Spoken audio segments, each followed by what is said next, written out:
Tucker. Tucker normally comes through for me. Tucker, what's a fourth one? Consistency. Consistency. Damn, this is good. You guys are here for, okay, I thought this would take a lot longer. And it could with Miss Jordan Hill. What would be number 5? I only wrote down clarity and proximity. Got to be honest. Okay, well, thank God we're doing this again for you. Yeah. All good. Amanda, what is, Riami says it in the chat. That a girl, she don't want to wait for anybody. She's like, let's get this going. So mindset is number 5. Now, just in all reality, this was just what we talked about last week about what success really is. And I brought these 5 ideas to you. It's the mindset, it's clarity, it's consistency, it's proximity, and it's communication. This is what I considered helped me be successful.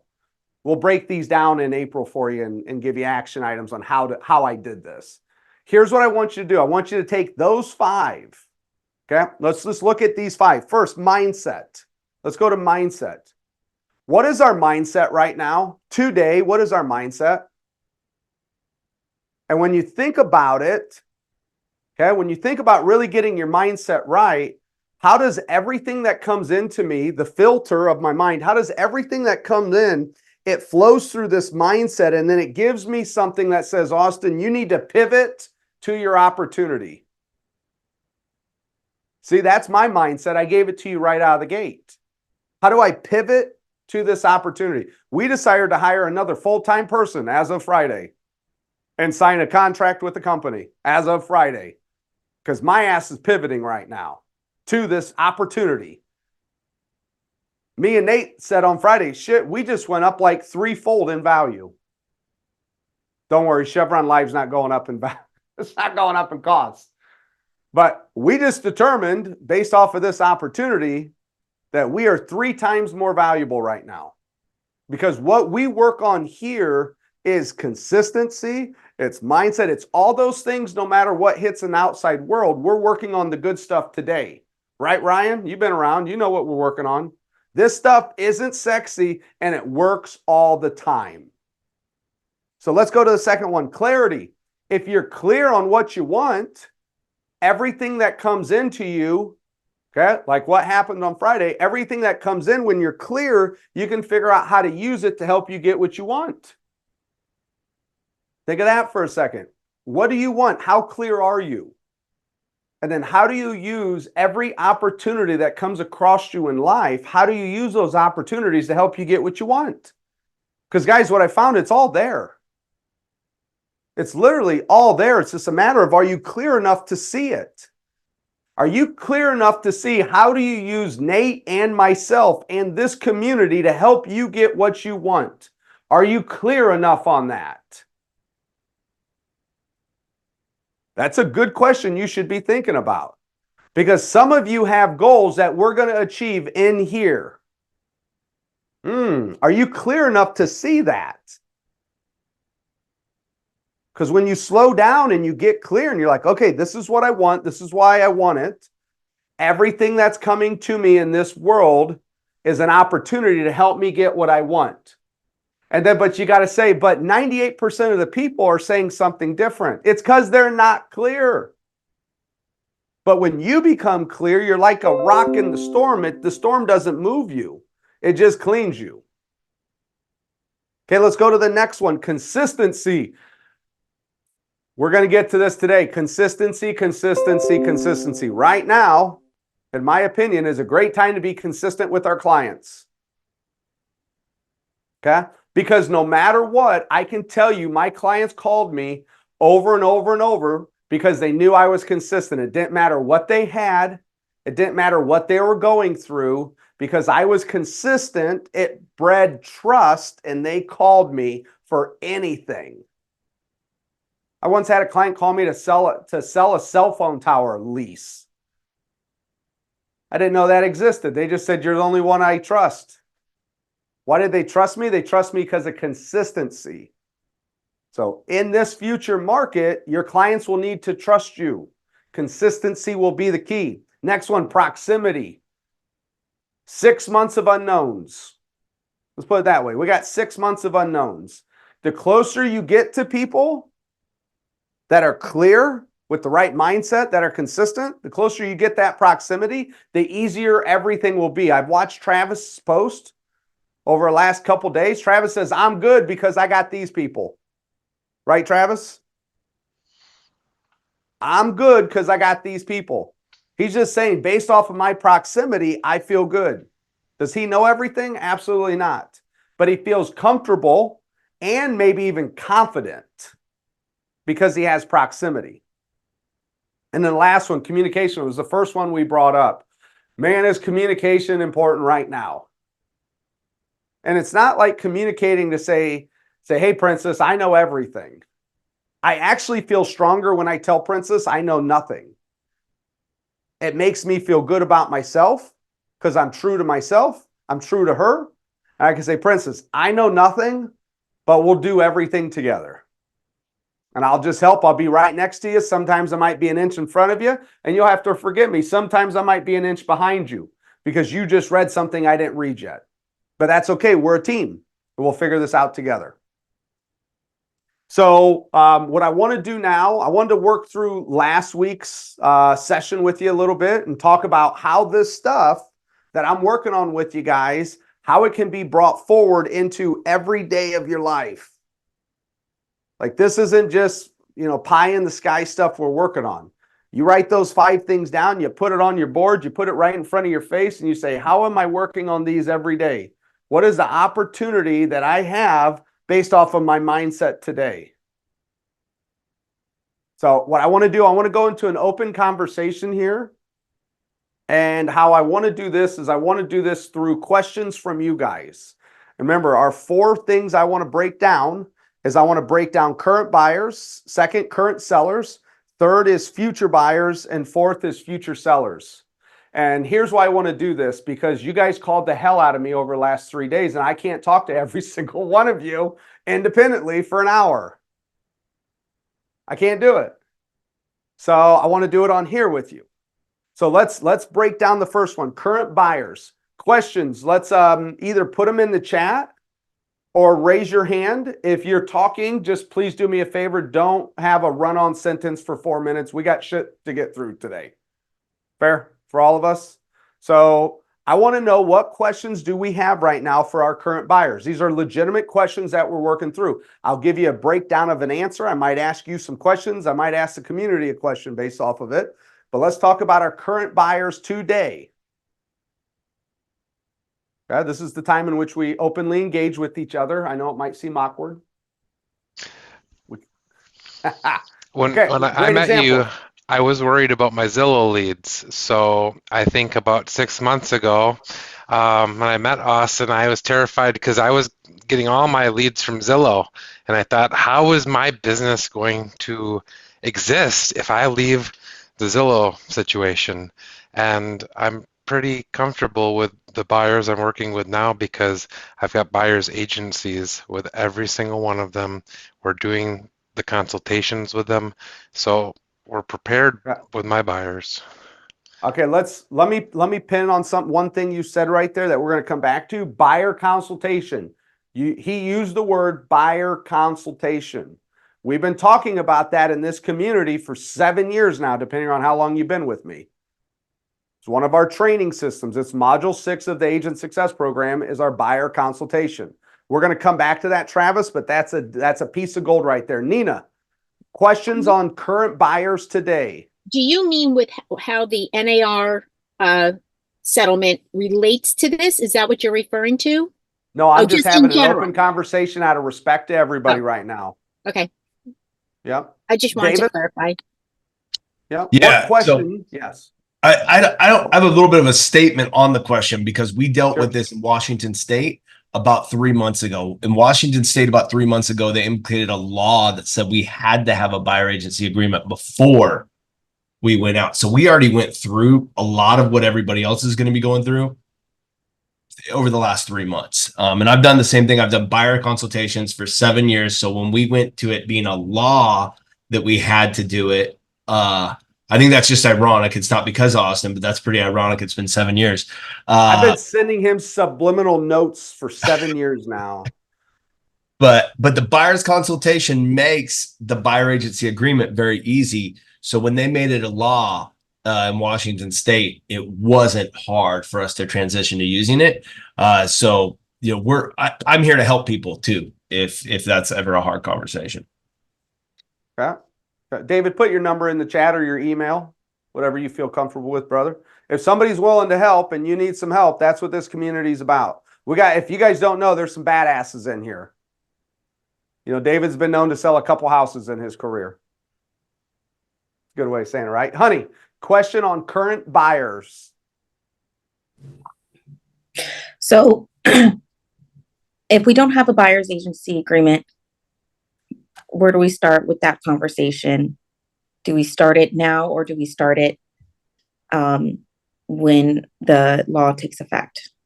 Thank you. Great question. David's put his information in the chat. If you got any questions there, he might be a couple months ahead of us. Here's what I would say to Honey in that initial all that initial question, which is, okay, where am I at today? The first thing I would personally do, and just to be clear, I might say some dumb stuff here. Okay. First thing I would do is I would get every single current and active buyer that I have, I would get them back for another consultation. That's where I would start. Okay. 1, because we don't know what we don't know. 2, because they still haven't bought a house yet. And every day your buyer doesn't buy a house, they're thinking of firing you. Just to be clear, if they have not bought a house yet, they're thinking of firing you and hiring me. So it's never a bad idea to have another buyer consultation. At that meeting, you can talk about the pre-approval again. Rates have gone down over the last handful of months here. Ryan, what were rates 3 months ago?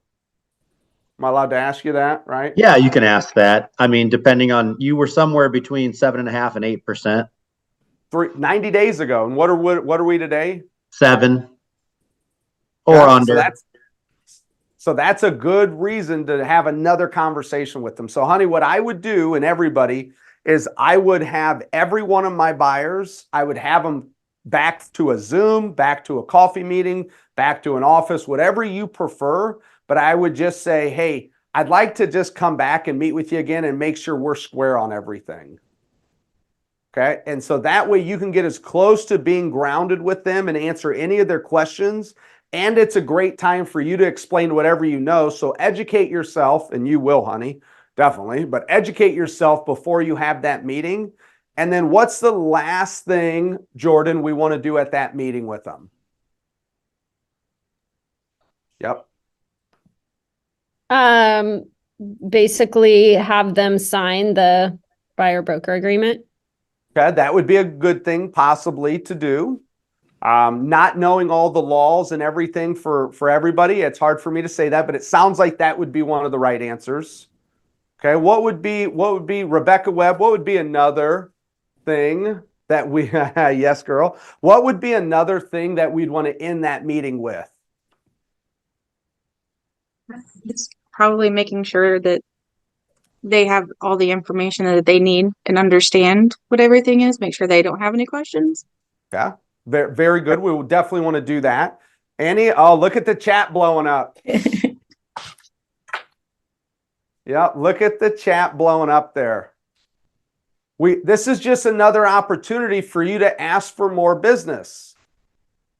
Say, hey, if you have anybody else that's looking to buy a house right now and they're not comfortable with their agent, just know that this is the level of service I provide. I don't know everything, but I'm here finding it out every day and I'm bringing it to you. I want to be that resource, not only to help you buy a house, but to help you be comfortable with buying a house and understanding how to do it in the best way possible. The only thing I can ask, Christina, is when you know someone that appreciates this level of service, can you refer me? And in today's market, it sounds like a seller would be better.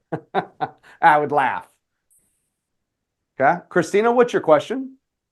Actually had just a thought that popped in my head, especially for those that aren't used to having the buyer agency conversations or having to get buyer brokers signed. I've been thinking through about how to overcome objections because I'm expecting more objections from buyers than from sellers with all of this new and from that's coming out. It might be really great to role play with some of your previous clients that love you. Like when you have clients that you've closed and they trust you and love you and they become friends, to reach back out to them and be like, let's go back to the beginning and pretend you don't know anything. And if I said this to you, how would you feel? I don't know. It was just something that popped in my head that I think might be really good. Sometimes other agents were just so biased that sometimes it's better to really work through it and get the rhetoric and the verbiage really nailed down with people that are not in the industry. Okay, Christina, I'm going to come back to you when we wrap up today. And what we're going to come back to is that moment. So just remind me at the end that I'm coming back to that because I need to put that in something I'm doing here. Riami, question on current buyer. Thank you, Christina. Nope, she's good. Okay, let's move to current sellers. Current sellers. I know we have a couple agents that reached out yesterday. Cavender, yep. Cavender reached out and I said, well, let's just do this on Tuesday instead of me having 45-hour-long conversations with everybody, right, Cavender? What's your question, brother?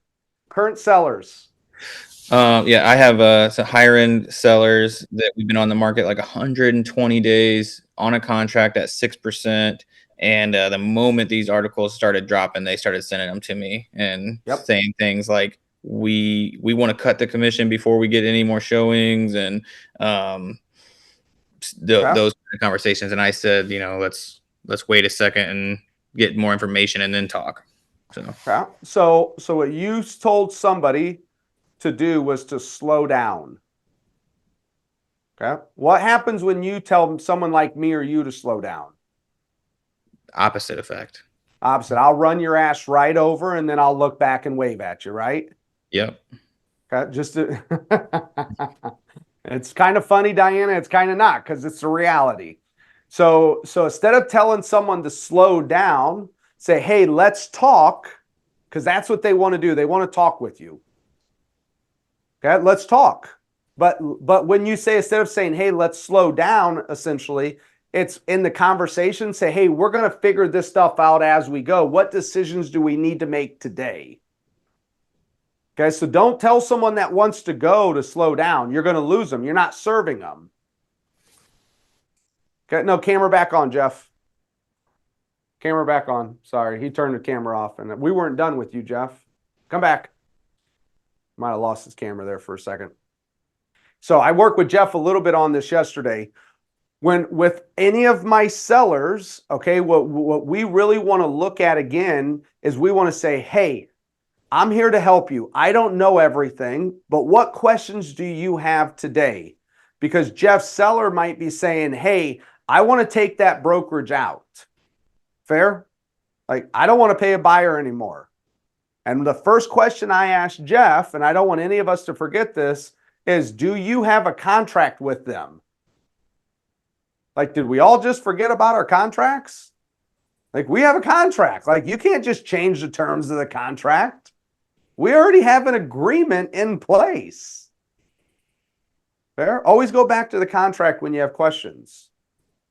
So with my current sellers, hey, if they're under contract, then we all have this agreement. Now, new times are changing maybe, and we might have some questions and maybe need to pivot, but I want you to explain to your seller that you are under contract. No differently than I'm not coming to you and saying, pay me 9% now. We have this agreement. Okay, now what might change is how you serve them. Maybe you cancel their contract out. But really what I want you to do to them, write this word down. Write the word goal. So if your current sellers, which not a lot of us have active sellers anymore because the market's made us all look like we know what the hell we're doing, and we don't. See, Jeff's got a house for sale for 120 days. There's no clue. Who does that today, Jeff? His camera's still not on, so I'm going to poke at him a little bit. Oh, there he is. My computer died. I had to hop on my phone. That's a $3.2 million listing, though. So they take a little while to sell. Sure. Maybe. Okay. I mean, you take a while to sell them. Yeah. So with Jeff, here's what I want Jeff to do. Because we all say stupid shit. Period. I say it. You guys say it. I just give you disclosures. I say it a lot. That way you don't judge me when I say something stupid. Or you judge me less. So what Jeff needs to do, he needs to go to your seller and say, hey, I hear you. Let's go have a meeting. Let's go have a meeting. I'll come to your house. We can meet over Zoom. We can meet over the phone call. Okay. But let's just have a meeting. And what I want Jeff to ask him is that word I had you write down, which says, Mr. Seller, what is your goal? Okay, Christina, let's role play. Misjudge me. I know you judge me. Okay, I All asked good. for that. Yeah, let's role play. So you're the seller and I'm Jeff. Okay. Now, normally in this situation, I'd have had the house sold by now, so normally we wouldn't be here. But let's just say, I mean, yeah, let's just say it obviously. didn't. Let's say I pulled a Cavender, Right. okay, and then we still Can't we sell still your have the house for $1.2 sale. million listing. So sad. So you're calling me saying, hey, I want to talk about the commission and I want to lower it. I'm going to say, Christina, what's your goal? I mean, my goal is to walk away with as much money in my pocket as possible. Yeah. So that's what most smart people say, right? So then I'll ask you this, Christina. If paying somebody less gets you less money, is that what you want to do? Well, no, I want the most money. Okay. Is there a chance by giving someone more money to sell the house that you could actually net more money? Is that an option? Yeah, that's an option. Okay. Not So sure what it's I'd like, likely, but it's an option. it's maybe it's unlikely. So let me ask you this. Most people that are living in the size of house you live in, you've been successful. You've probably been in sales of some kind. If you didn't get paid to sell something, would you be more motivated or less motivated to sell it? Definitely less. Right? I'm just common sense here. Okay. And your house has been on the market for 120 days so far, which means we've had no buyers buy our house. And so now if we take away the commission, okay, do you think all these people who are not buying our house right now will be more motivated or less motivated to buy it? Probably less motivated.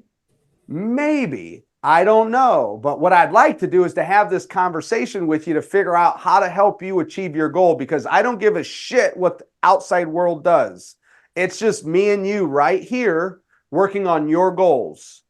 And there could be a chance, Christina, that maybe what we should do is raise how much we're going to pay someone.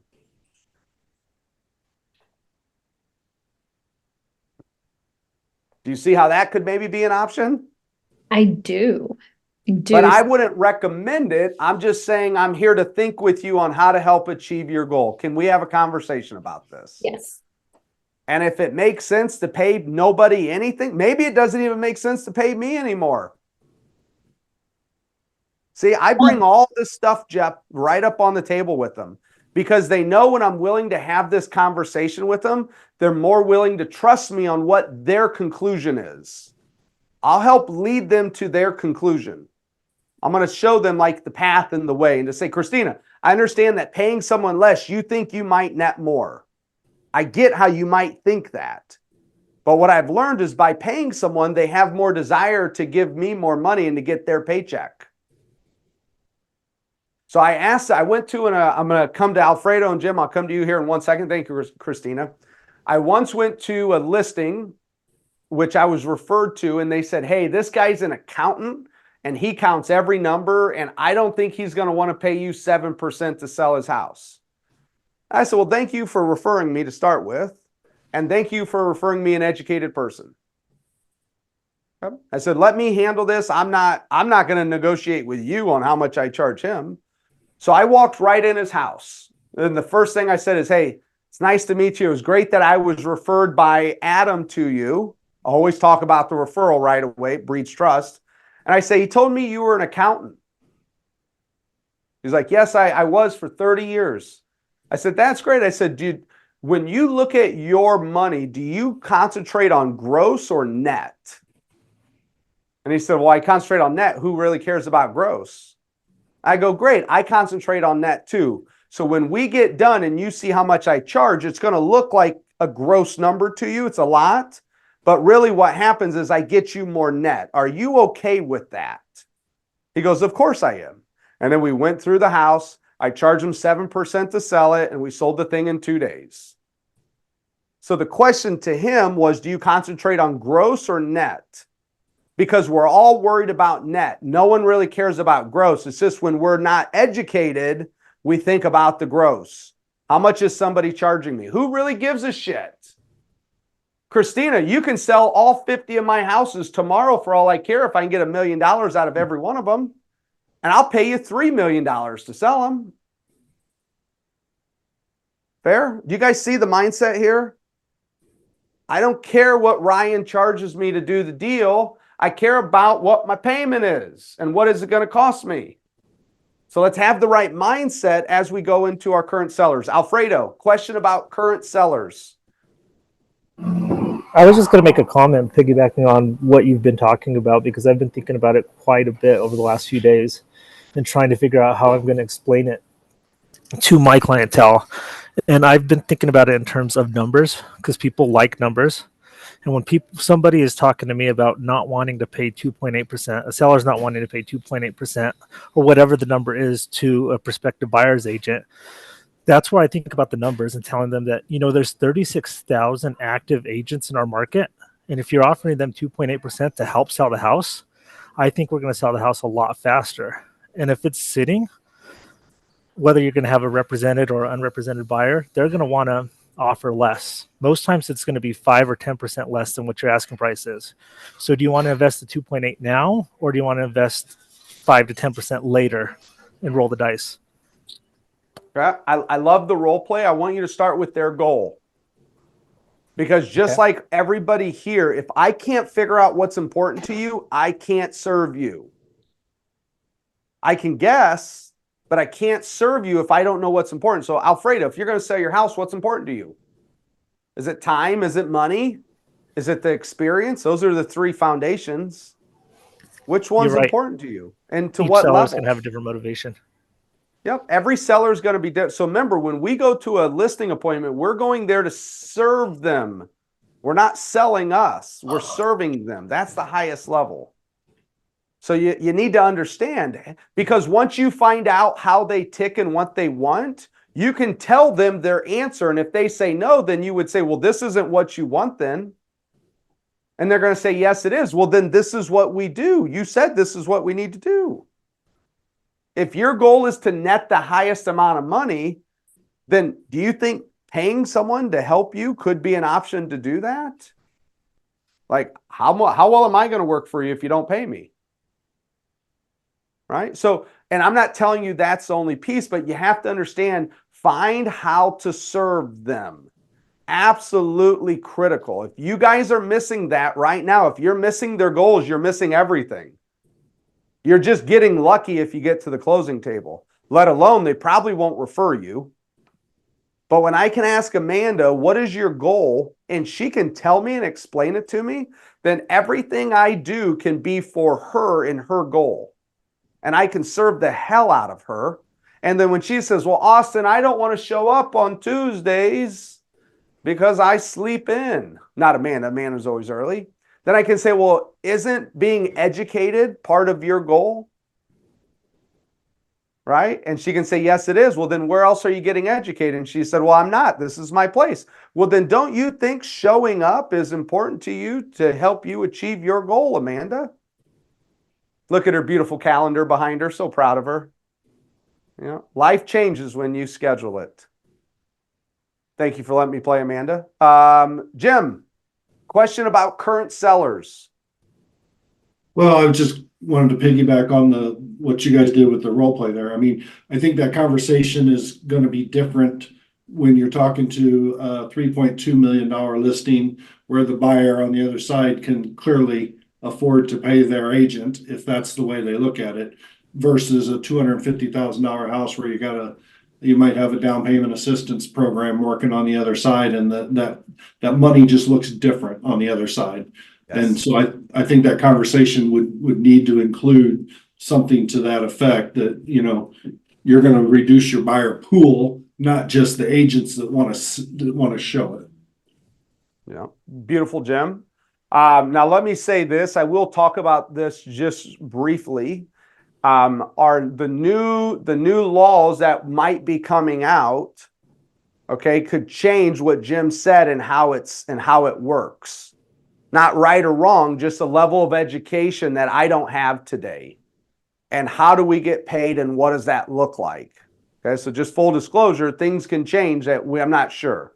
Yeah, and I think that's that's that conversation and that education piece, because if things change and well, I mean, there's ways that the money is shaking. The money, we were talking about it in the car earlier. The money shakes out about the same. Nothing really actually changes, but that mindset of a buyer and the seller has to change, because before the buyers looked at it like, I'm offering $250,000 for the house and the seller's paying the commissions. Now they're looking at it, the house is 250, and they're saying, now I got to try to get that seller to pay your commission. And if that's the case, then maybe I could just do it for less without you. There's different mindsets that we just have to make sure that we're prepared to address. And I think, but it goes back to that education thing. At the end of the day, the sellers have this, every seller has a goal, and we have to get clear on what it is. And every buyer has a goal, and we have to get clear on what that is. These are why we have consultations beforehand. Okay, I've heard in the last 4 days, speed to lead or lead to speed. I don't know. I've never done it, but it's how fast you get the internet lead to an appointment or a phone, something. I don't know. I don't play that game. Here's what I can tell you. Today, it's going to be the opposite's even more true, which is, how can me and you have a complete understanding of how things are going to work? How can I serve you? And how do I get paid? Okay, as a professional, if I went to a listing and I didn't know how I was going to get paid, I wouldn't list the house. Okay, over the last 116 years as a buyer, I didn't question how I was going to get paid. It was already said somewhere. Now you just got to act like you're a listing to say, okay, how am I going to get paid? No differently than when two for sale by owners call you up and say, hey, can you help me? My first question is, well, how am I getting paid? As a professional, I want to know, how am I getting paid? It's just a new mindset we'll have to have. So, and there is a difference between a $3.2 million listing and a $200,000 listing and what those buyers are going to look at. But I could counter the thought, Jim, that a $3.2 million buyer will not want to pay you $96,000 as the buyer's agent. Right? Even though they might have the money, it's a lot easier to ask Uncle Donnie for 20, or let's call it on a 200 for $6,000 to say, hey, I need to buy a house. Can I get $6,000? Than to go ask, hey, do you got 96,000? I'm looking to buy a house. So there's pros and cons both ways to this. Okay, right now we're in step one. Nina, what was step one I talked about today? We're still in step one, and we will be for a while. What was step one? We don't have all the answers yet. That's the first thing you said. Yep. We don't have the answers, so we need to educate ourselves. And we're going to keep going through this for a while. So, Nina, what's your question on current sellers? So whether it's current or future, we need to know the numbers as it relates to their goals, right? So I can't speak about everybody's market right now, but like Colleen, Chanel, and I'm not sure if there's anybody else here from our triangle area. But what I can say is that to my sellers, look, you see the history, we've looked at the data, that these houses are historically selling for 20, 30, 40, sometimes 60,000 over the list price. And what you need to consider is the psychology of the buyer. So they may not come in as high if they have to turn around and pay their buyer's agent. So one of the things that I will definitely be doing with my current and my future sellers is, all right, if we list your house at 500,000 and you're paying me 3%, well, that's 15,000 out of your pocket. But if you are offering the buyer's agent commission and they're willing to go higher and continue to bid, and now you have a bidding war, maybe you end up at 560,000, which means you're paying 33,600. But if you back that out of the 60,000 extra that you just received from the 500, that maybe that's all you would have received, you're kind of walking away with an extra 26K in your pocket. So we're really going to be taking the role of looking at their goals, looking at numbers, educating them, making sure that they understand, look, you don't have to do this, but let's also look at all of the potential, pitfalls that could come from it. I'm not saying it could get 60,000 over, but what if that is a possibility? Because we have the historical data to show list price, days on market, sold price. How would you like to go? I'm going to give everybody a book right now. If you like to read, I'll give you this book. It's called Decisive. Nate, can you type that in? Decisive by Chip and Dan Heath. Decisive. I read this years ago. Oh, look at Ryan. Did I send that to you, Ryan? He's got it right there. Look at Ryan Woodruff's screen. It's a big green book, Decisive. Hold that up there for us, Ryan, for a second. Find Ryan, see the book. Right there it is. Chip and Dan Heath, I believe. Is that correct, Ryan? Chip and Dan? Okay. I believe they're brothers or cousins. Not Chip and Dale, Chip and Dan. Ryan, I don't know why you would know what that is. So we'll move on. I don't know what you're talking about, but okay. So what this book taught me, and Nina, I'm going to come back to what you're saying, then Amanda, I'll get to you here. What this book taught me was how the best people in the world make decisions. Okay, this is a huge life skill right now that we're working on. It's how the best people in the world make decisions. Okay, and right now, what your job is, and Nina, this comes back to what you're saying, what your job is, it's to help somebody figure out how to make a decision. That's all your job is. You're helping them on how to make a decision. It's not your decision. And as soon as you have fear in your mind that you're steering them, that's a bad word to use right now, but you're steering them to hire you and to pay you because that's what's in your best interest, that's not helping them make a decision. If you want to get referred the hell out of, you serve them for who they are and how they can make the best decision. And when you can say, hey, I don't think you hire me right now. I don't think you sell your house. I don't think you buy a house. I don't think you buy a house with me. Because of the poor decisions you made, you're so broke, I think you buy a trailer and you live there by yourself for a while. Okay? Your job is to help them make a decision. This book taught me the worst decision makers ask themselves this question.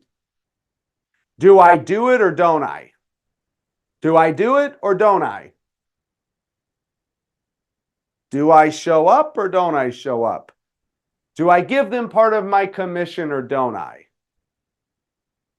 The best people in the world that make decisions, what they do differently is they go 3 to 5 options wide. So instead of saying, do I do something or don't I? They say, okay, well, I could do this. I could do this. I could do this. Ooh, I could do this. And lastly, if I get to 5, I could do one more. And now what you can do is you can look at a variety of different options on what might be best for you. Okay, some of you guys I've personally worked through this with. Some of you guys I'm working through this right now with. Okay, I'm not going to tell you what to do. It's not about me. It never was. It never will be. It's about you and helping you figure out how to make the best decision. So remember, to give you a hint here, it's 3 to 5. Finding 5 options is really tough. I'll just be clear. Finding 5 options is really tough to do. Normally, the 4th and 5th option are a combination of what's wrong and what's right. Okay, that's normally what the 4th and 5th look like. It's a combination of what's wrong and what's right. But when you do that, what you're going to find is you're going to find some of the right answers within there that could modify options 1, 2, or 3. Okay, so when we're working with our buyer and sellers, what we want to do is we want to give them 3 to 5 options. Okay, that's the goal. You want to help them make a decision. At the end of the day, the goal is to serve and to get referred the shit out of. That's how you build a business. You don't have to worry about buying this or doing this. You get referred and you build your business. You get referred and you build your business. When I go to bed at night, I gave Ryan Woodruff helping him work through his decisions for him, not for me. And when I go to bed at night, I'm like, I didn't sell him anything. I didn't steer him a direction. I just served the hell out of him. And he's going to do whatever he's going to do. And he knows I'm good with it. And if he decides to do something that's not good for me, I'm still okay with it. And he feels comfortable now. And then we can remain friends and he can still refer the hell out of me. Okay. I'm going to do this. I'm going to table future buyers and future sellers right now.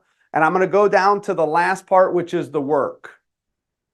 So here's the work we need to do right now.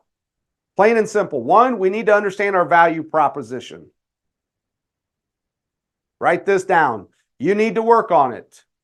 If you don't know what it is, you need to work in figuring out what that is. Okay, write that down. And then what I want you to do, oh, Amanda, I'm sorry.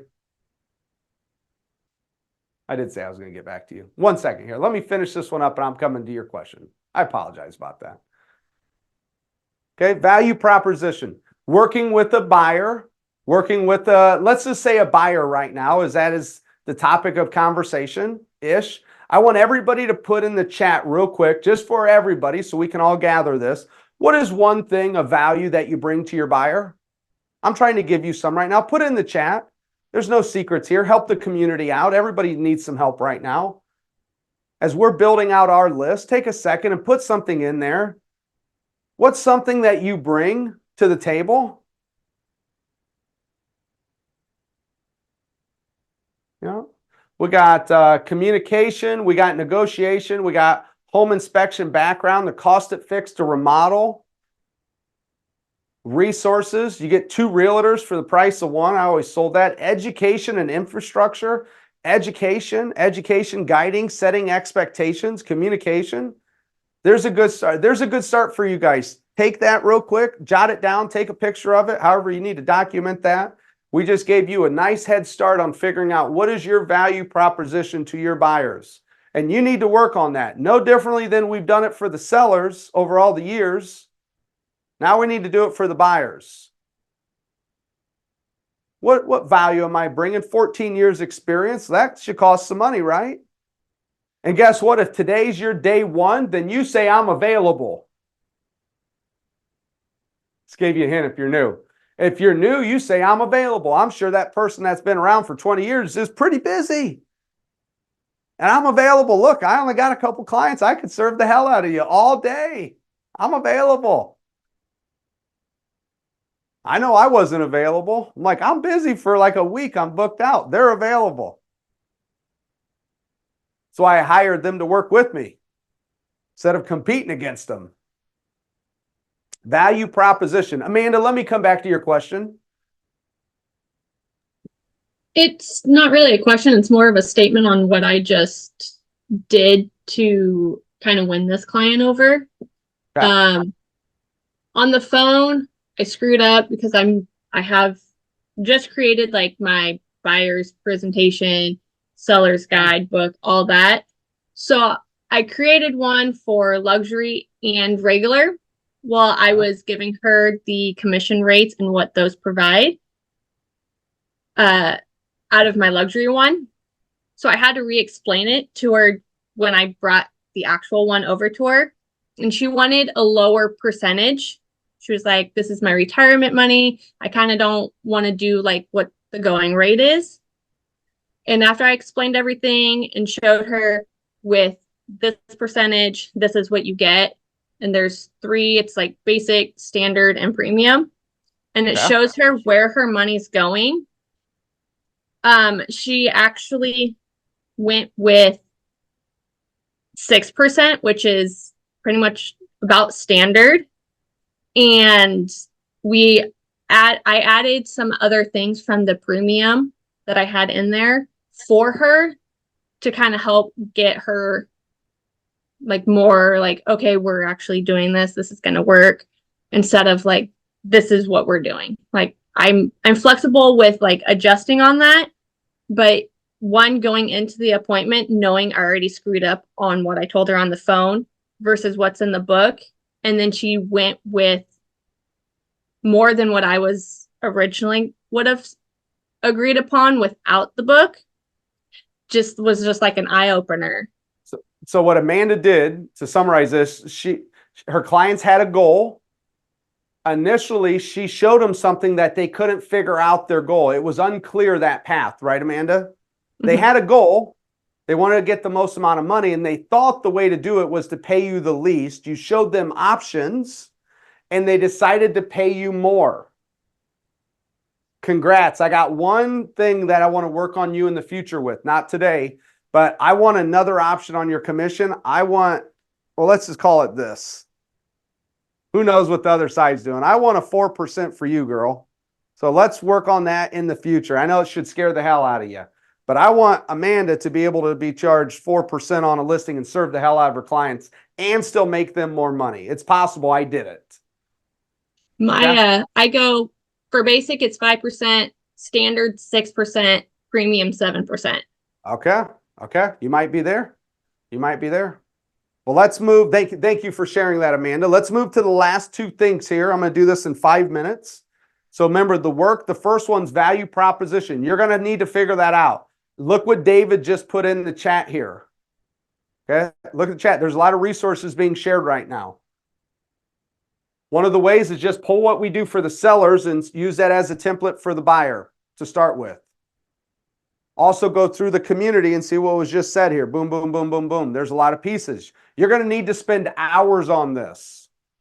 Okay, when I say hours, it's not an hour. You're going to need to spend hours on this. This is your job. It's your career. Take this serious, please. This is how this works.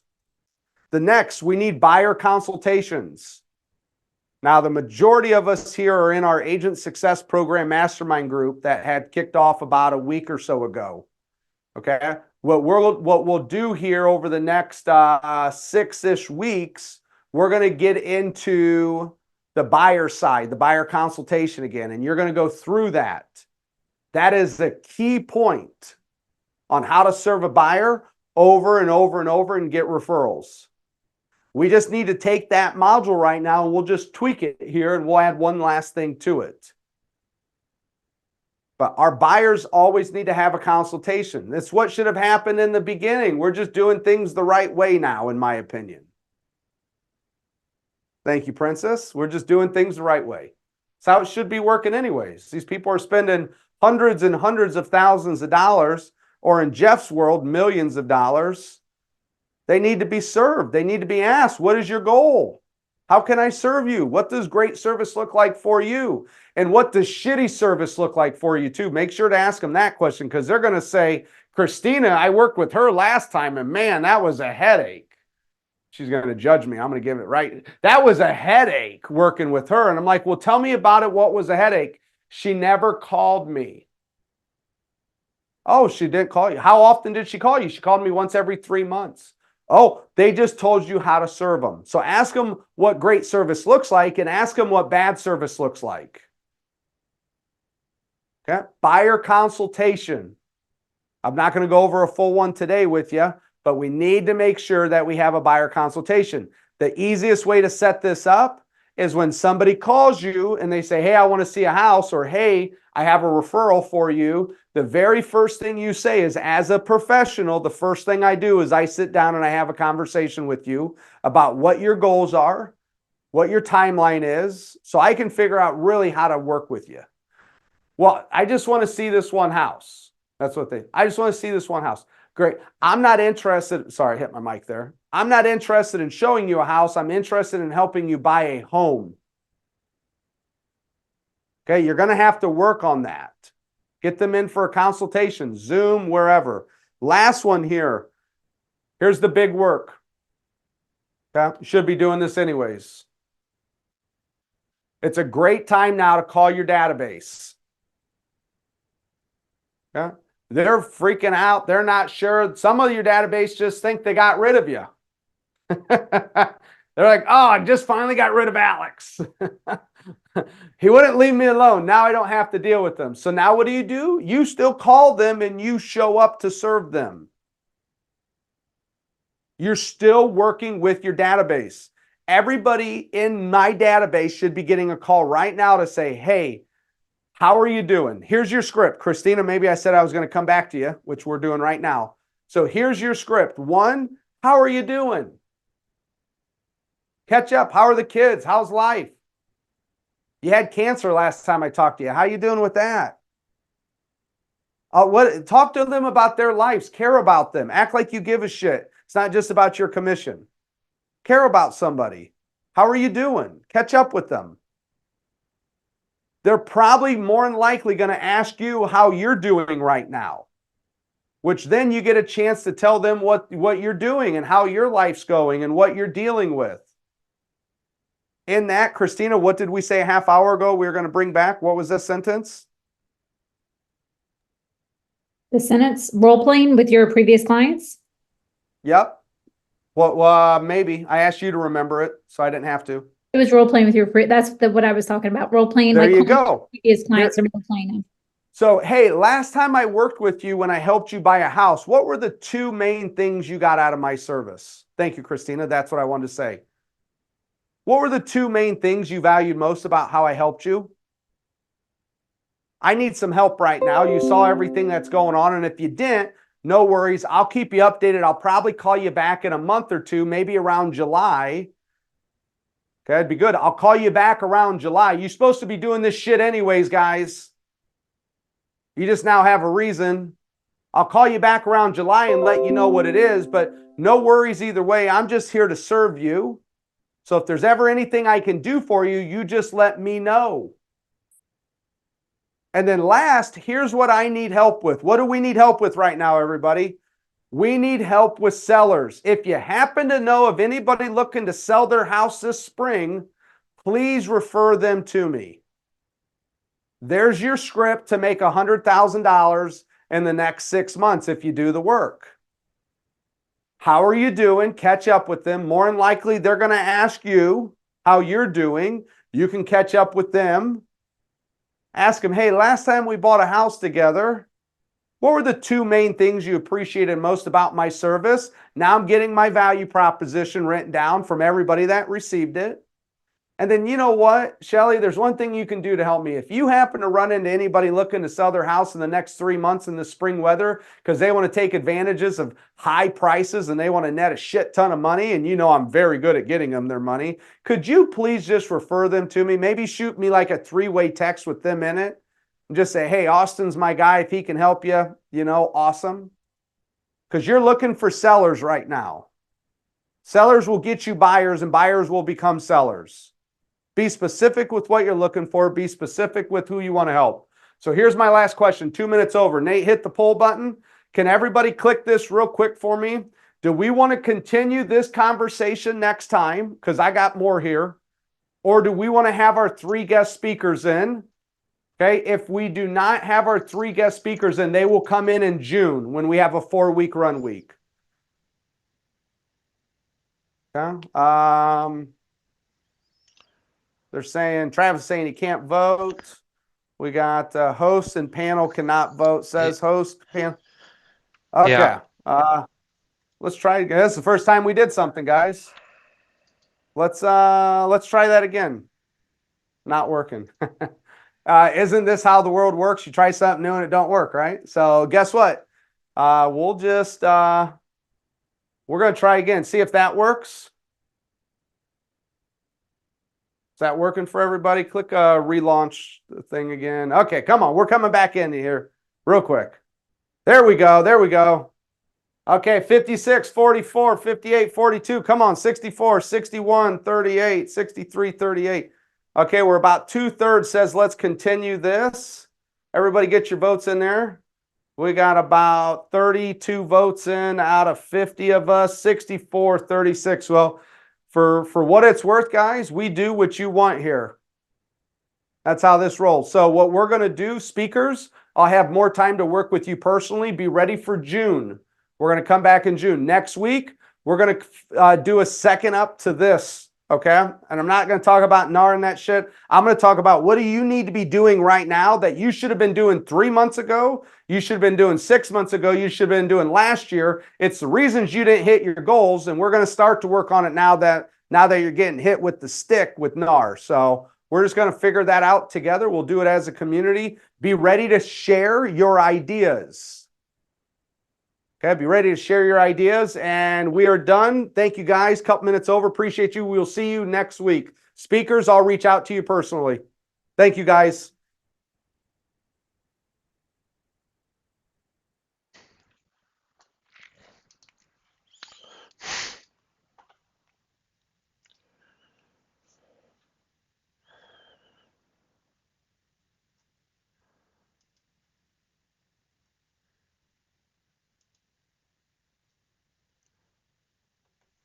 What is on my next call?